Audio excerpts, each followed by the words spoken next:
Imagine a tour guide who never sounds unsure. Every fact, every turning, delivered in the same calm, certain voice.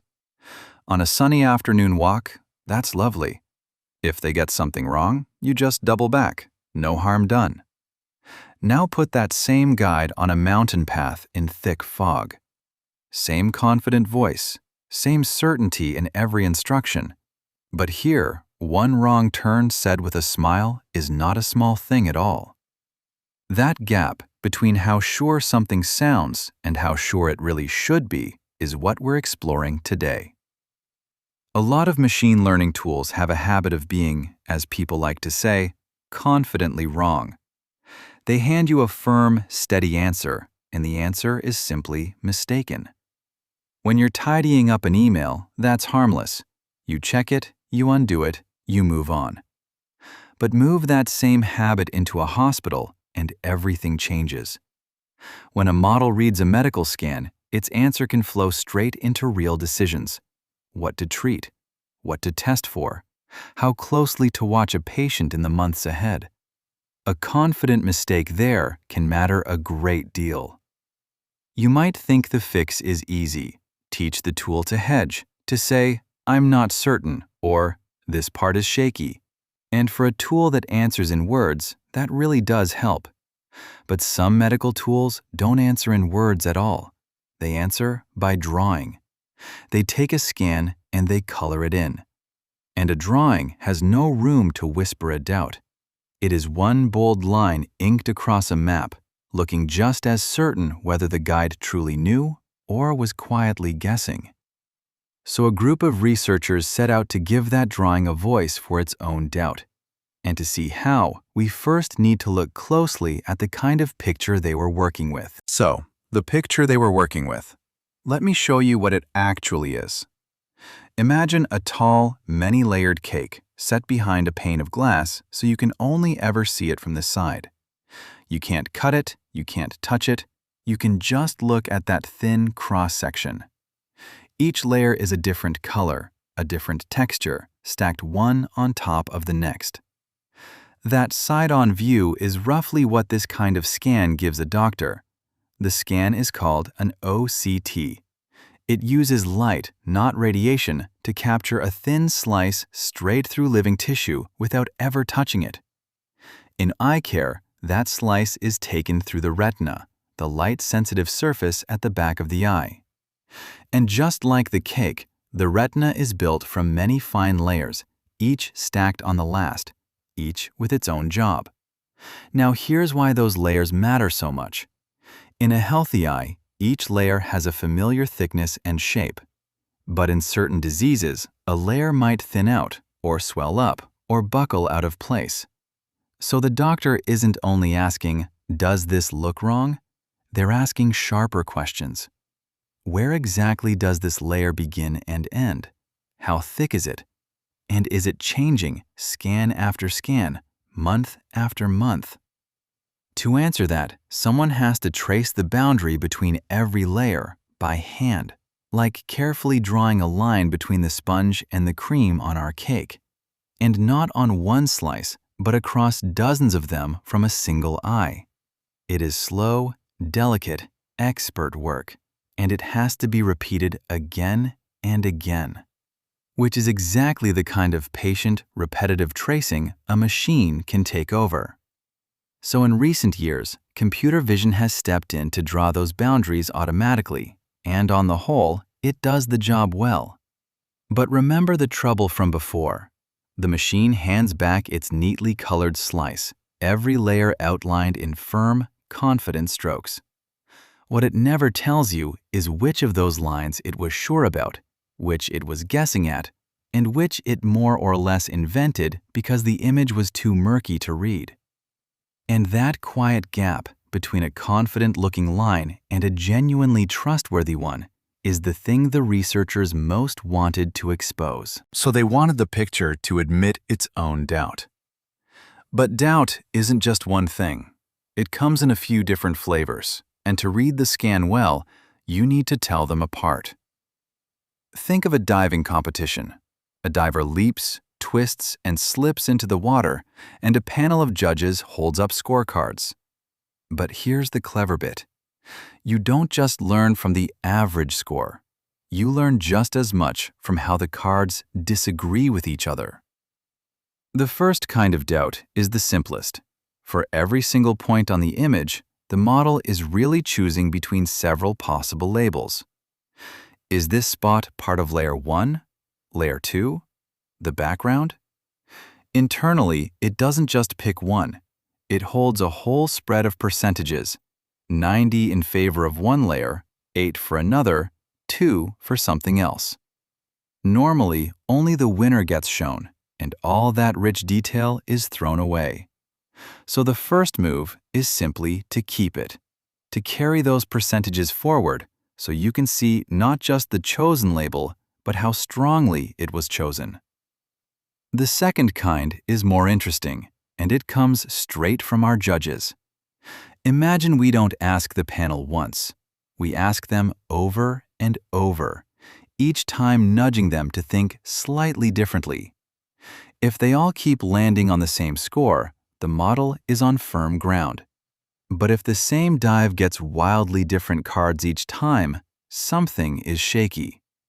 That disagreement between runs is the second kind of doubt.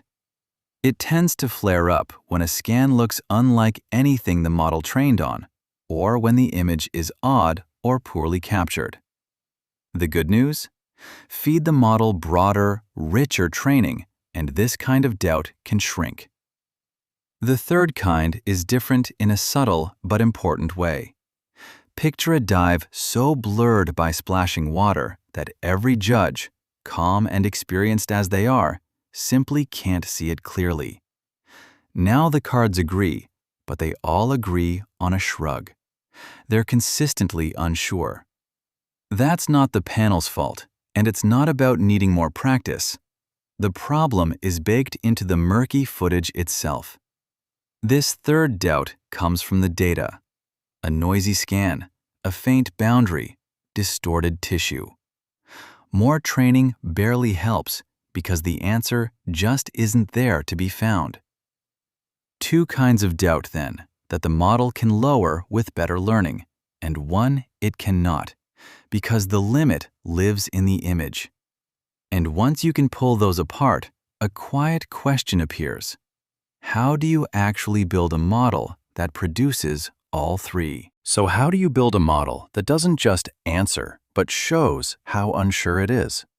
You start with the workhorse that already does this kind of job, and then you change one thing about how it thinks. The workhorse is a network shaped a bit like the letter U. Picture a recipe that works in two halves. In the first half, you take a big, detailed photo of a finished dish and boil it down step by step into a short summary. Less detail, but more meaning.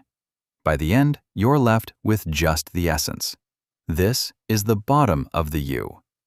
Then the second half climbs back up. From that short summary, the network rebuilds a full picture, step by step, but now the goal isn't to recreate the photo. It's to label every single speck of the image. This speck is one layer. That speck is another. That's why it's so useful here.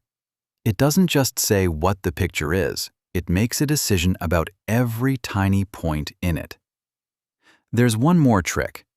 As the recipe boils things down on the way in, it quietly keeps little notes about the fine details it's about to lose. Then, on the way back up, it hands those notes across to the matching step, so the crisp edges aren't forgotten. These hand-across notes are what keep the final labeling sharp. Now for the change.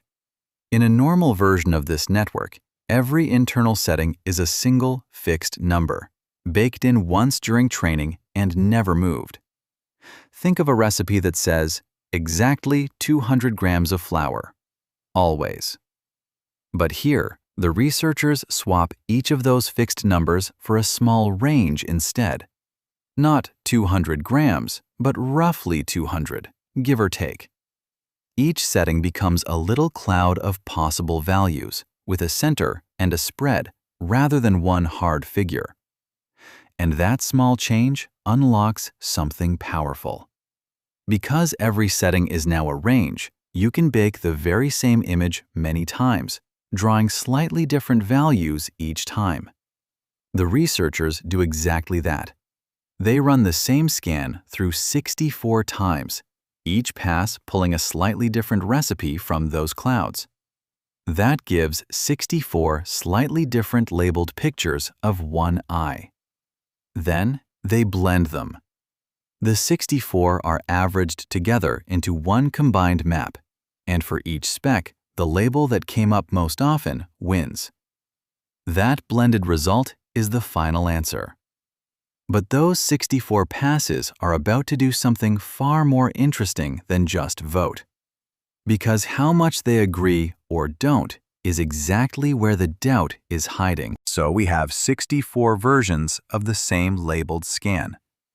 The clever part is what happens when you stop treating them as rough drafts to be averaged away and start treating them as evidence. Picture 64 map makers, each sent to chart the same stretch of coastline.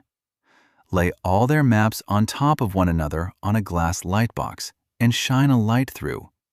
Wherever every map drew the shoreline in the same place, the lines stack into one bold, dark stroke. You can trust that bit of coast. But wherever they disagreed, the lines fan out into a pale, fuzzy smear.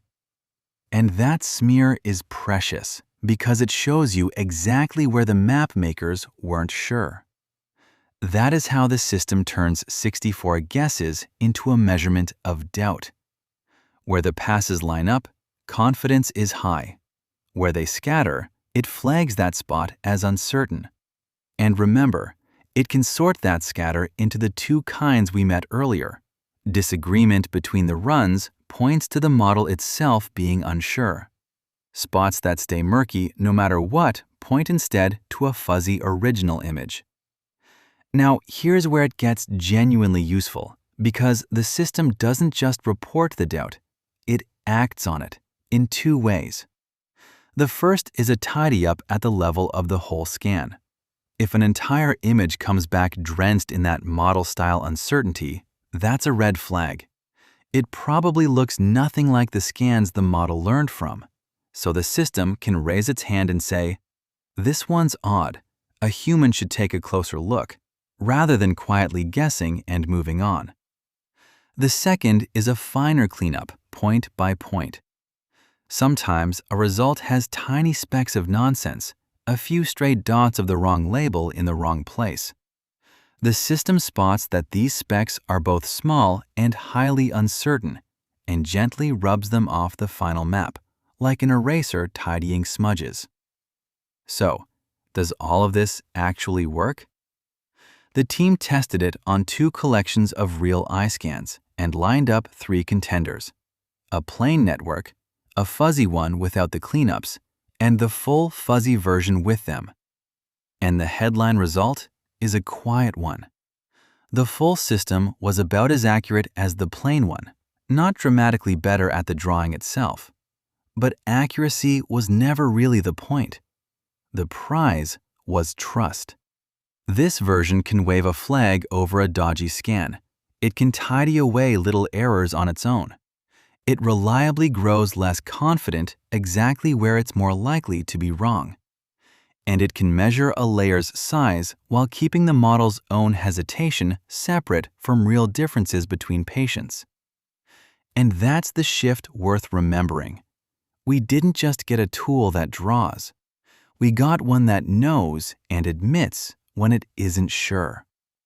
In medicine, that honesty isn't a luxury. It might be the most important feature of all.